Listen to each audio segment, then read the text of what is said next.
Hello, আসসালামু আলাইকুম। সবাইকে স্বাগতম এলিগ্যান্ট টেকনোলজি ইউটিউব চ্যানেলে। আমি লোকমান। আজকে আপনাদের জন্য নিয়ে এসেছি জেনন X22 এর ফুল রিভিউ। এর ডিজাইন, পারফরমেন্স, ক্যামেরা সব থাকবে আজকের এই ভিডিওতে। আসলে এই ফোনটা আর্জেন্টিনার সমর্থককে জন্য নিয়ে আসছে বলা যায় মার্কেটে, যেখানে তারা প্যাকেজিংটা করেছে আর্জেন্টিনার যে প্লেয়ার তাদেরকে নিয়ে আর কি, এডিশন প্লেয়ারগুলোকে নিয়ে।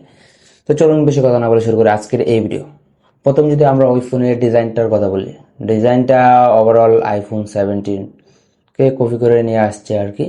তো 17-এর পরে যেসব ফোনগুলা মার্কেটে লঞ্চ হয়েছে সব ফোনগুলাই ওই 17 কপি করে ডিজাইনটা আনছে আর কি। তো ওইটা এরকম কোনো ডিফারেন্ট করেনি, তাকেই কপি করেছে। এখন যদি ওই ফোনটির সাইড ফ্রেমে এবং ব্যাক ফ্রেমের কথা বলি, সাইড এবং ব্যাক দুটো জায়গাতেই প্লাস্টিক ব্যবহার করেছে। ওই ফোনটা সাইড ফ্রেমে লক্ষ্য করলে 3.5 মিলিমিটার হেডফোন জ্যাকটা পাইতেছেন। এখানকার সময়ে যেসব ফোনগুলো লঞ্চ হয় যে সবগুলোতে দেখা যায় 3.5 মিলিমিটার হেডফোন জ্যাকটা পাওয়া যায় না, কিন্তু এই ফোনটাতে আপনারা পাইতেছেন। আর ওই ফোনটির সাইড ফ্রেমে লক্ষ্য করলে ফিঙ্গারপ্রিন্ট স্ক্যানারটা পাবেন, আর ডাবল স্পিকার পাইতেছেন ওই ফোনটার মধ্যে। তো এটাও বেশ ভালোই বলা যায়। এখন যদি ওই ফোনের ডিসপ্লে সেকশন আসে, ডিসপ্লেতে সবাইকে মোটামুটি একটা হতাশ করে ফেলে, যেখানে তারা হঠাৎ একটা ক্যামেরা দিয়েছে। তো এই প্রাইস পয়েন্টে আমরা সব ফোনগুলোতে দেখতে পাই একটা পাঞ্চল কাটার দিতে, কিন্তু এখানে একটা ঘাটতি বলা যায়। এখানে ব্যবহার করেছে 6.8 ইঞ্চি একটি আইপিএস এলসিডি ডিসপ্লে, যেটার রেজুলেশন HD+। এখানে রেজুলেশনের একটা ঘাটতি দেখা যাচ্ছে।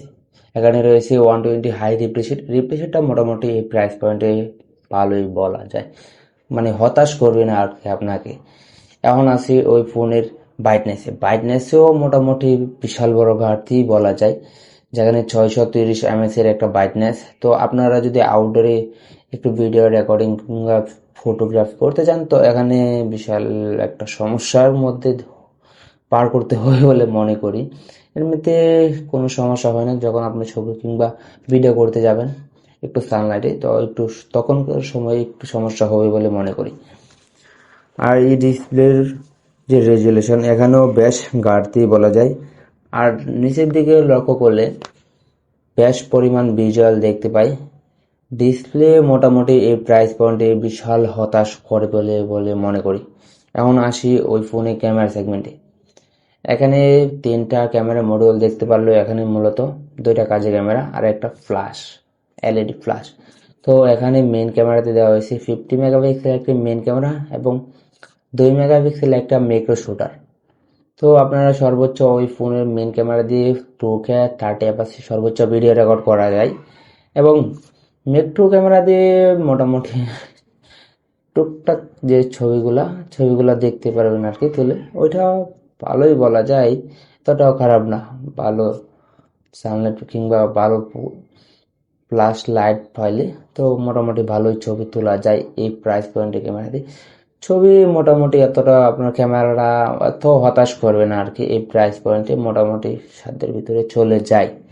এখন যদি আসি ওই ফোনে সেলফি ক্যামেরাতে ব্যবহার করছে একটি 8 মেগাপিক্সেলের সেলফি ক্যামেরা, যেটা দিয়েও মোটামুটি ভালো ছবি ক্যাপচার করা হয়, যেটা আপনারা অরিজিনাল যে ফেসটুকু ওই ফেসটুকুই আপনারা পাবেন, এখানে কোনো প্রাইভেট করে না। তবে আমার কাছে এখানে আরেকটা কমতে জায়গা বলে মনে হয়। তো এখানে তারা 14 মোডে 1x পর্যন্ত জুম করা যায়, এখানে তারা 2x পর্যন্ত দিতে পারতো। 14 মোডে মোটামুটি যে ছবিটা তোলে ওটা মোটামুটি যে ব্লারনেসটা ওইটা একটু অন্যরকম ফিল করে আর কি, যে প্রাইভেট করে আর কি এখানে। তো এখানে তারা 2x পর্যন্ত জুমটা দিতে পারতো এই প্রাইস পয়েন্টে। এখন সেলফি ক্যামেরা দিয়ে ছবি মোটামুটি ভালোই তোলা যায়। এখন যদি ওই ফোনের পারফরমেন্সের কথা বলি, এখানে মিরাটেক ডাইমেনসিটি 7100 5G আর একটা চিপসেট ব্যবহার করেছে, যেটা 6 nanometer-এ। এই প্রাইস পয়েন্টে যে চিপসেটটা ব্যবহার করেছে ওইটা মোটামুটি সাধ্যের ভিতরে চলে যায় এই পয়েন্টের মধ্যে। তো মোটামুটি ওই ফোনের চিপসেট দিয়ে আপনারা গেম প্লে করতে পারবেন ভালোই। তো ফ্রি ফায়ার কিংবা পাবজির মতো গেম মোটামুটি ভালোই খেলা যায়, অনেক টাইম খেলার পরেও দেখা যায় ফোনটা হিট জেনারেট করতেছে না, এখানে একটা প্লাস পয়েন্ট বলা যায়। তো আপনারা যদি পাবজির মতো গেম হাই গ্রাফিক্সে খেলতে চান তো একটু সমস্যা হবে বলে মনে করি, একটু লেগি টাইপের ভাব দেখা যাবে। তো স্ট্যান্ডার্ড দেওয়া খেলাটাই ভালো। তো বাংলাদেশে একটা ভেরিয়েন্টের লঞ্চ হয়েছে 128, কিন্তু 8 জিবি র্যামের সাথে আপনারা আরও 8 জিবি ভার্চুয়াল র্যাম যোগ করতে পারবেন। তো ভালোই বলা যায় ওই ফোনের পারফরমেন্সে। এখন যদি ওই ফোনে ব্যাটারি সেগমেন্টে আসি, ব্যাটারিতে ব্যবহার করেছে 6000 mAh, বিশাল বড়সড় একটা ব্যাটারি। তো এখানে একটা প্লাস পয়েন্ট বলা যায়, ব্যাটারি চার্জ 6000 mAh, তো আপনারা অনায়াসে 2 থেকে আড়াই দিন ব্যাকআপ পাবেন বলে মনে করি এই ব্যাটারি দিয়ে। তো এখানে একটা ঘাটতি জিনিস যেটা, তারা 18 ওয়াটের একটা চার্জার ব্যবহার করেছে, ওইটা আমার কাছে কোনোভাবে ভালো পয়েন্ট বলে মনে হয় না। তারা কমসে কম 30 ওয়াটের একটা চার্জার ব্যবহার করতে পারতো, কিংবা 35 ওয়াটের একটা চার্জার ব্যবহার করতে পারতো এই প্রাইস পয়েন্টের মধ্যে। তো আজকের ভিডিও এই পর্যন্ত। আমার চ্যানেলে যারা নতুন, অবশ্যই চ্যানেলটি সাবস্ক্রাইব করবেন, আর অবশ্যই আমার ফেস থেকে দেখলে অবশ্যই ফেসটি ফলো করে রাখবেন নেক্সট ভিডিও পাওয়ার জন্য। তো অবশ্যই আমাকে উৎসাহিত করার জন্য হলেও একটা লাইক করে দেন।